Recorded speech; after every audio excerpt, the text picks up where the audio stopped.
ये बहन है उनकी, वो मेरे मामू है, मिलने दे उनसे, एक नजर देखने दे मामू को। जैसे तुम बहन कह रही हो ना, तो ये बहन है या ना ये माँ है। अरे ये तो बला है बला, पहले अपनी माँ को खा गई, फिर पापा को खा गई, और अब आप मेरे शौहर के पीछे पड़ी हुई है। मेरा शौहर मेरे सर का साया है और तुम मरीजों का साया, मैं उस पर कभी भी नहीं पड़ने दूंगी। निकलो यहाँ से, निकलो।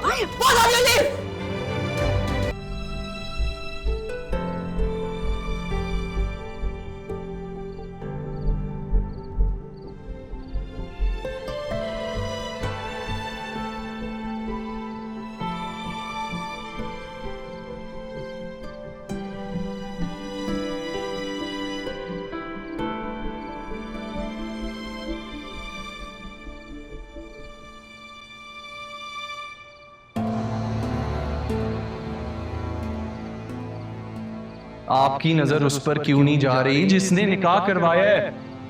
आपके सामने तो यही दिखाया गया कि इसमें राहा का कसूर है, लेकिन कोई तो ऐसा था जिसने इस चीज का फायदा उठाया। और एक हकीकत और बताऊं आपको, ये सिर्फ अगवा नहीं, मर्डर का प्लान है।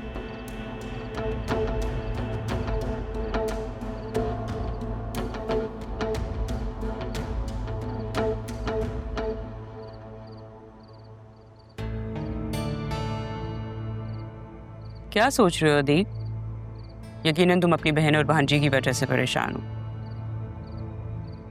मुझे अभी परेशान नहीं करो, मैं वैसे ही बहुत डिस्टर्ब हूँ। मैं परेशान कर रही हूँ? अदील, मैं तो खुद इस घर को बिखरने से बचाने की कोशिश कर रही हूँ, मगर मेरी परेशानी किसी को नजर नहीं आती। राहा और आप ही की बात सुन लेनी चाहिए थी। मैंने बिला वजह उन पर इल्जामात लगा दिए, अच्छा नहीं किया। क्या अच्छा नहीं हुआ? उनके साथ जो कुछ भी हुआ है वो ठीक हुआ है, उनकी अपनी लाडली की वजह से हुआ है। सब कुछ राहा की मर्जी से हुआ है भाई। शुक्र अदा करो, शुक्र करो कि वक्त पे हमारी बेटी निकाह के लिए मान गई थी। अगर बतूल ना मानती तो हम तो किसी को मुंह दिखाने के काबिल ही ना रहते।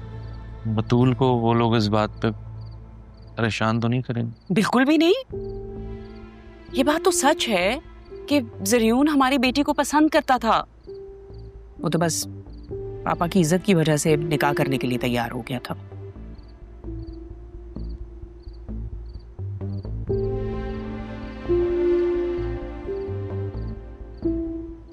तुमने देखा था ना उस दिन, मैंने क्या कुछ नहीं किया इन दोनों माँ बेटी के लिए।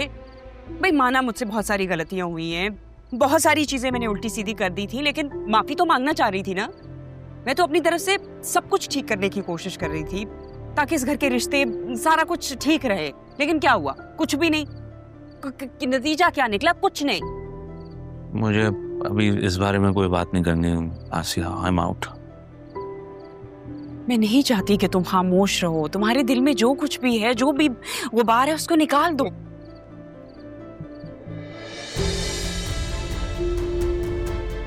प्लीज यार, मुझे अभी कोई बात नहीं करनी, प्लीज।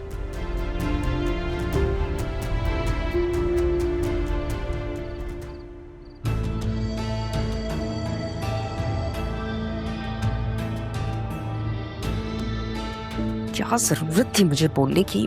चुप होके बैठ जाती तुम।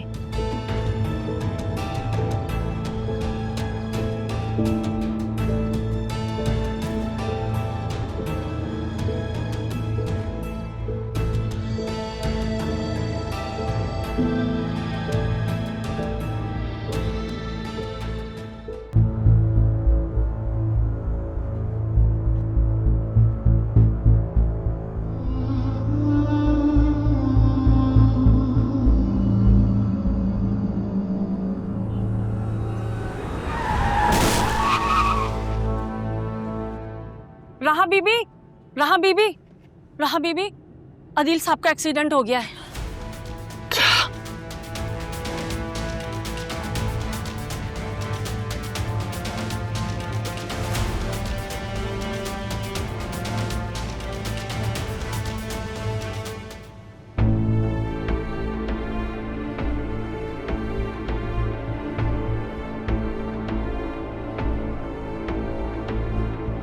आसिया, अदील, अदील कैसे?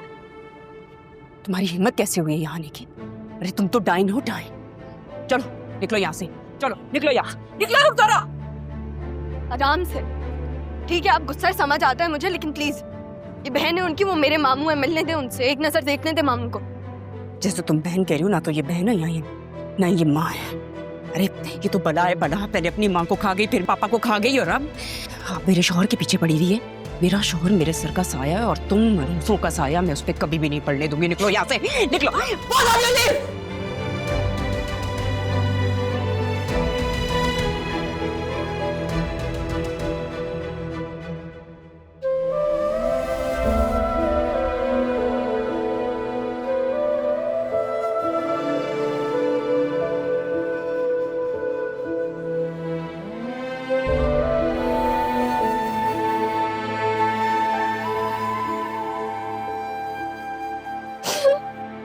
हौसला करें ना अम्मी।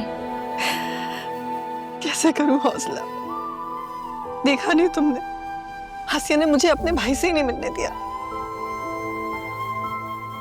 मामू मिल लेंगे आपसे, आप फिक्र नहीं करें। कैसे मिल लेंगे? हासिया की आंखों में इतनी नफरत है हमारे लिए। वो घर आके मिल लेंगे। आप तो अपने आप को सही रखें ना, आप मत रोएं। आप रोएंगे तो फिर उनके लिए दुआ कौन मांगेगा, है ना? आप मत रोएं प्लीज, आप मत रोएं। चले चलते हैं, आजा।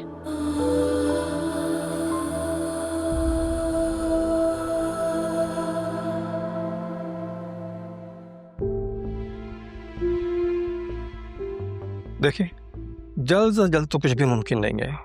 ये लॉन्ग टाइम ट्रीटमेंट है, आपको इंतज़ार और बहुत मेहनत करना होगी। आप बस प्लीज कोशिश करें कि अदील पैरालाइज्ड ना हो। जी, वक्त के साथ साथ बेहतरी ज़रूर आएगी।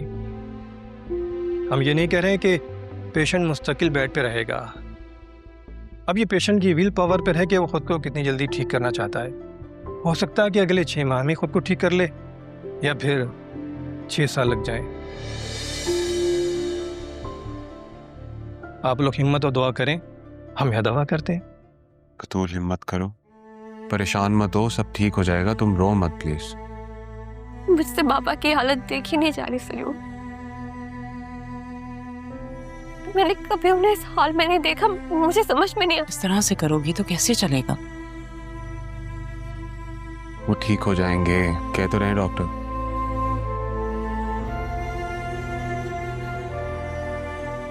डॉक्टर साहब, हम अदील को घर कब तक लेके जाएंगे?